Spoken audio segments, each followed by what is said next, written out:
My name's Joe Biden. I'm Jill's husband. Please sit down. Please.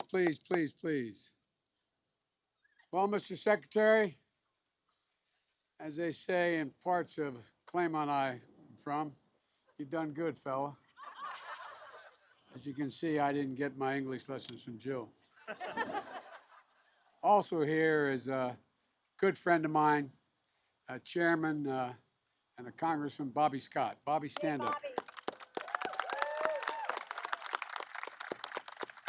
And Randy, thank you. We kept our commitment, didn't we? Yeah, that's what I said. All right. And I just want you to know, Becky, Jill is a member of the union. I hope her dues are paid up. They are. They are? Okay, I just want to check. There's nowhere we'd rather be than with educators. You know, when we decided to run and we got elected, Jill elected me. You all think I'm kidding, huh?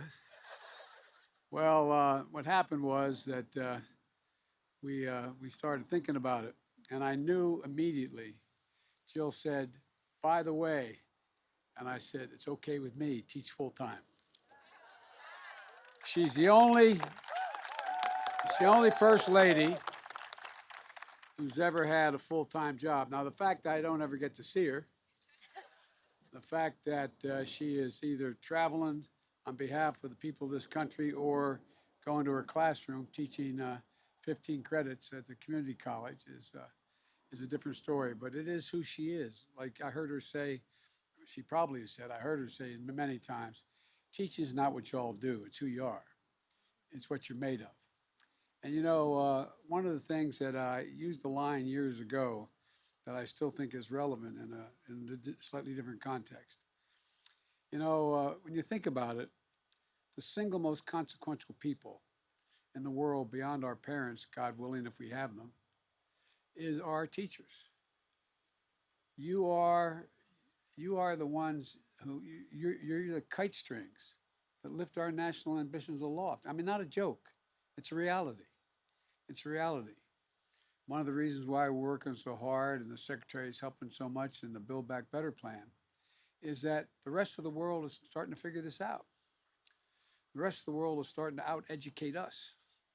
Early education is earlier and more prevalent in European countries. A significant number we rank number 34 out of 37 industrial nations in the world, and the number of where we rank in terms of people getting a degree beyond high school. And so we have to get back in step, and you're all the reasons. You're the best of the best. For all of it, by the way, where are my two Delaware teachers?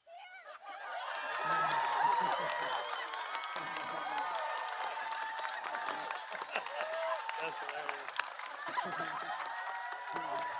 Who's Newcastle? Newcastle, all right. You can see we're not at all proud of Delaware. My dad used to always say, never forget where you came from. As they say, them the one that brung me to the dance, But I want to thank Rebecca, I think, for Colonial Education Program in Newcastle, and Kimberly of McCain High School in Wilmington. That's you? Okay, all right.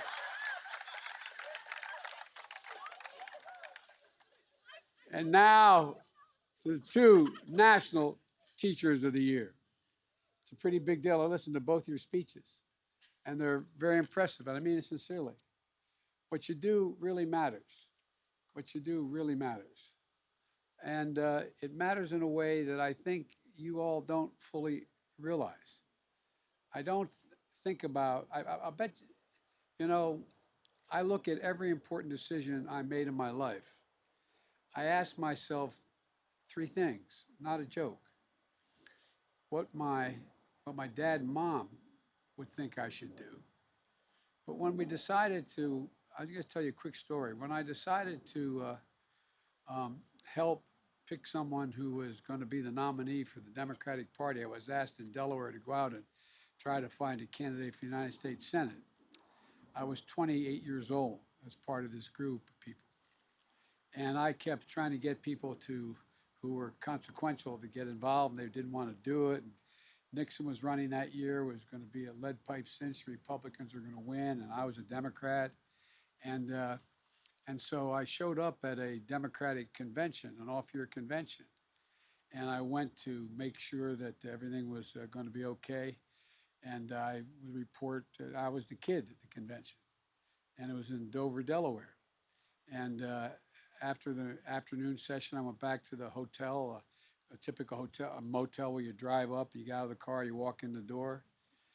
And I was in there, I was shaving, and I had a towel around me. And I was in the bathroom, which is like 8 by 10, and 2 beds with the headboards nailed to the wall and a desk nailed to the wall. And all of a sudden I hear bam, bam, bam, this banging on my door. And I thought it was a guy, a great friend named Bob Cunningham, and a guy named Dennis. I thought they were coming to pick me up. I thought I was late. So I went to the door, shaving cream, razor in my hand, towel on, opened the door. And who's standing there but the former governor of the state of Delaware? Swear to God. A former Chief Justice of the state Supreme Court and Rhodes Scholar, and more members of his family were United States Senators than any family in American history. Thirdly, a congressman who had been defeated earlier, a great guy, 5-term congressman, and a guy named Henry Topel, who was the state chairman. And they said, "We're coming in." I said, and I had not met 2 of them personally. 2 I hadn't met. And I'm in a towel, shaving cream on my face. And so I stepped back. I said, "Oh, gentlemen, okay, please come in." I went in the bathroom thinking, I'm going to put something on. I got in and I realized there's nothing to put on. So I wiped the shaving cream off my face and I walked out, and I was mortified. And I said, "I'm sorry, gentlemen." I said, "It's okay." And there were 2 of them, each on the end of each of the 2 beds that were facing me. And I'm against the desk like this. And this guy, Henry Topel, said, and he was from New York, he said, "Joe, we just had dinner. We were thinking. And you should run for the United States Senate." And I said, "Oh, geez, what's, you know." I said, "Mr. Chairman," I said, "I'm not old enough." And the then Chief Justice, this retired Chief Justice, of course, said, "Joe, obviously you didn't do very well in law school." I looked at him. He said, "It says you have to be 30 years old to be sworn in, not to be elected. You can be, and you'll turn 30 by the time it's time to be sworn in."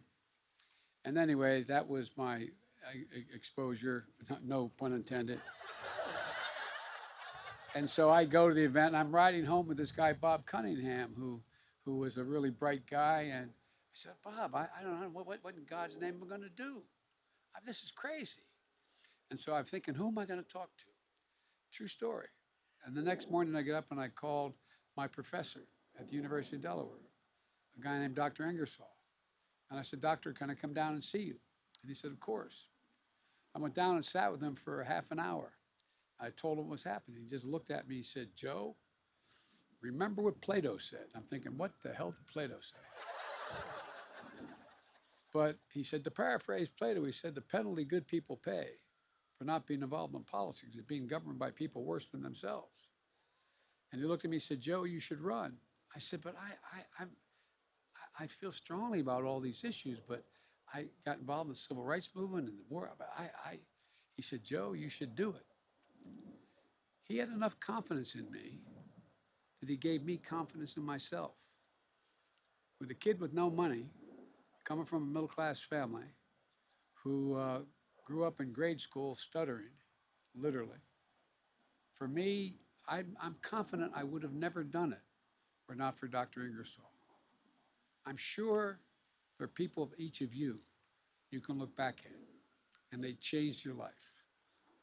But most of all, what you do is you give us confidence. You instill confidence. Just like when I was a kid, when I used to stutter badly, the nuns would sit me down and say, "Joey, you can do this, and practice with me." They gave me confidence. And so, folks, You know, as Jill always says, teaching is not what you do, it's who you are. And it also is, like, let me conclude by saying this about something that, as a strong proponent of education, I became friends, and Jill as well, but I became friends with Colin Powell, who we just lost. Think of where Colin Powell is, not only a dear friend and a patriot, one of our great military leaders and a man of overwhelming decency. This is the guy born son of immigrants in New York City, raised in Harlem in the South Bronx, graduated from City College in New York. And he rose to the highest ranks, not only in the military, but also in areas of foreign policy and statecraft. This is the guy, and we talk about it, who had teachers who looked at this African American kid and said, you can do anything.